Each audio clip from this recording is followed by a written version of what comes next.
Welcome to episode 11 of Price Action Trading Series from Market Secrets. In this episode, we are going to see how to draw a zone when engulfing pattern forms the base of the trend. Before we begin, I have a request for you. We put in a lot of effort to create this content for you. If you really enjoy this content, please hit the like button. Also, please do leave your comments in the comment section of this video. Also, if any of your friends are into trading, please do share these videos with them as well. The support you provide in the form of views, likes, and comments is our encouragement. And if that is lacking, it really demotivates us. So I request this from all of you. If you really enjoy the content, please do something in return for us. So with that note, let's begin today's session. As mentioned earlier, today's session is on zone drawing for engulfing pattern. So as a first step, I have listed below the common candlestick patterns we'll be using to draw our base that are the launching pad for imbalances. These formations are no different in commodities, stocks or indices. So these patterns are engulfing patterns, piercing pattern, harami patterns, dojis, morning stars and evening stars. Please note that a candlestick pattern is useless if its location is not correct. Where it happens is the most important variable. Lot of people tend to forget this very important aspect. If that particular doji or morning or evening star is formed in the chart, they blindly start trading on that. It's not supposed to be like that. The location of this candlestick pattern is extremely important. And among this list, if I had to choose one pattern or candle that has the most significance, it would be bullish and bearish engulfing patterns, because these are the building blocks of potential future trend, which you will realize in the future lessons.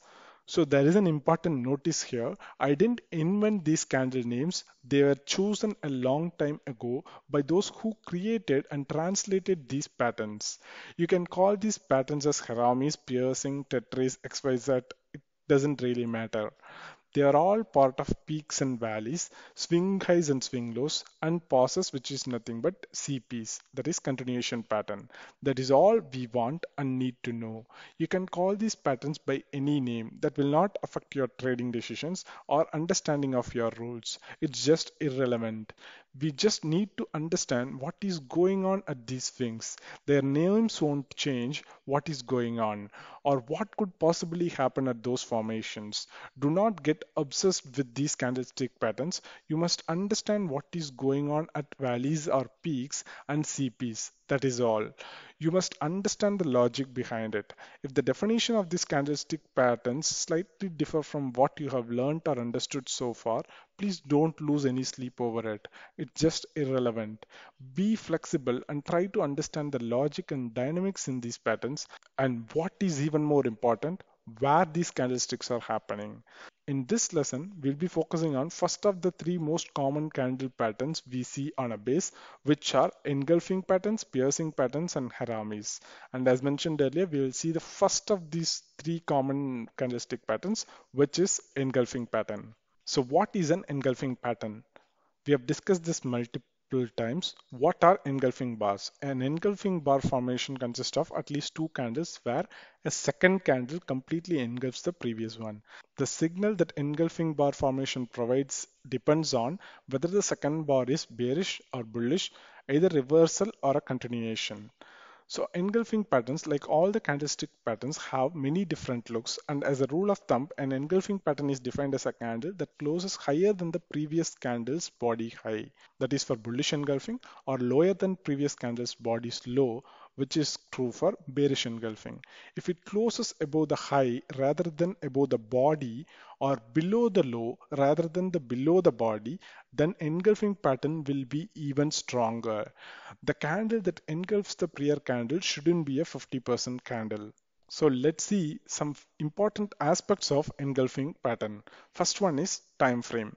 If the pattern is located at a higher time frame supply or demand zone, this gives pattern an even higher probability of success.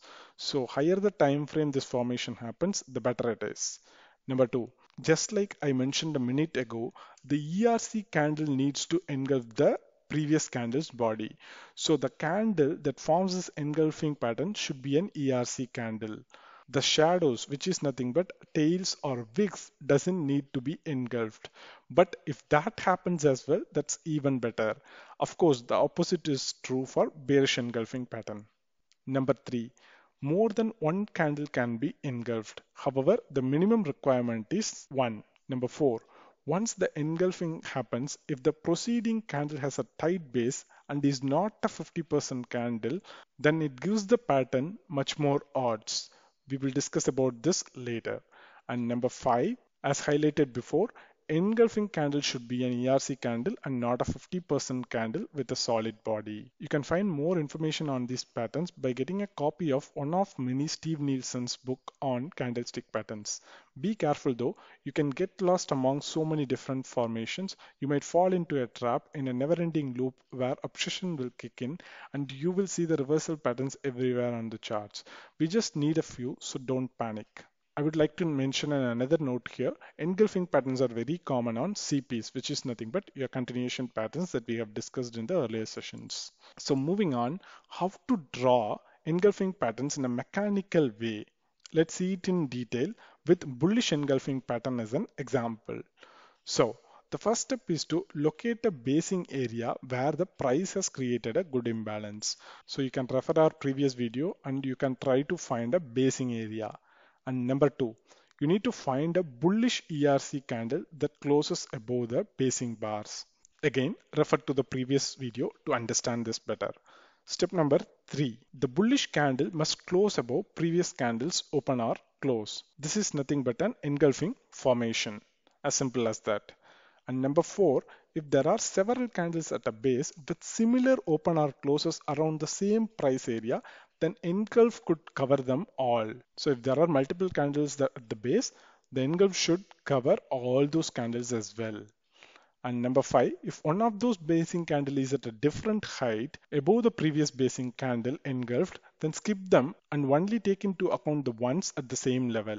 And number 6, the proximal line will be right at the open or close of the first engulfed candle or further back in the time if there is no candle closing above or below the first engulfed candle's range. I'll explain this with an example in a short while. And number 7, the distal line will be the lowest low of engulfing basing candles. This is a very simple item. We can see an example soon. And number 8, the engulfed candle can either be a 50% candle or a non-50% candle. Once you find a basing candle or an engulfing candle closing above or below the previous candle's high, we should stop looking for bases and draw our proximal line. And once the price breaks and closes away from the basing area, the new basing candle won't be considered as part of the base since it is at a different height. So these are all the things that you need to remember when you draw a zone. So before we go to the example, let's see how to use the engulfing patterns. Engulfing patterns are the building blocks of a trend. They usually happen at an end of an uptrend or a downtrend. So that is why we call it as a reversal signal. Number 3, engulfs can also be a momentum candlestick pattern, and when that happens, a new trend will be underway. Number 4, engulf usually happens at a higher time frame supply and demand zones. Number 5, that can happen at flip zones or previous SD zones that are being revisited. Engulfs are very common on CPs as well. When we see engulfs at flip zones, price might be getting ready for a bigger retracement or even a reversal. And lastly, don't use engulfs in the middle of nowhere. These patterns are good reversal candlestick patterns, but they need to be at a bigger time frame zone for higher probability trading. So let's see a few examples on how to draw the base for imbalances based on engulf patterns. These are just scenarios. Remember that the basing will happen in many different shapes. So you can have up to 6 candles at a base. You can have longer wicks, shorter wicks, multiple candlesticks formations at the base. Please remember each base is different and as such it should be treated independently. So let's start with an example. For example, if there is single candle at the base and if there is an engulf, you can draw the base till the body of the engulfed candle, or you can use the wick of the engulfed candle. If there is a single candle, you have the flexibility to decide whether you want to use the wicks as well or you want to cover just the body. And when it comes to the distal line, it should always be lowest of the candle. So if the single candle is formed as a base, then you can mark the entire candle range as your zone. In case if there are multiple candles at a base, for example, here there are two candles at a base. So in these kind of scenarios, you should take the highest body, okay, not the wick, but the highest body of the candle as your proximal line and the lowest low of the wick as your distal line. Got it? The lowest low of the wick should be your distal line and the highest high of the body. So you just have to take the body into consideration of the basing candles, and the highest section of the body should form your proximal line. So let's take another example for multiple candles at a base. So if you look at this particular chart, right, the engulf is formed here and there are three candles at the base. So among these three basing candles, this one has the body at the highest level. So this is my proximal line and the lowest low of all these three candles will be my distal line. So I've drawn the zone accordingly. So this is how you need to draw your zones. So I'm going back to the rules. If you look at these rules, right, we would have satisfied almost all these rules. The only rule that we haven't seen is this particular one. If one of the basing candle is at a different height, we can ignore them. So consider there is one more candle at this base, and if its body is over here, right, it is not in alignment with all the other bases. So while drawing this particular zone, you can ignore that basing candle and you can use the remaining candle. So if there are multiple candles and if just one candle is not in alignment, you can just ignore that candle while drawing the base. So that is the significance of that particular line. So with that note, we have come to the end of this particular episode. So as mentioned earlier, if you have enjoyed this episode, please hit the like button and leave a comment in the comment section. Also, please do share it with your friends who are into trading. Also, subscribe to our YouTube channel and click the bell icon to get notified whenever we upload a new video or conduct a live session. Thanks for watching. Have a great day. Goodbye.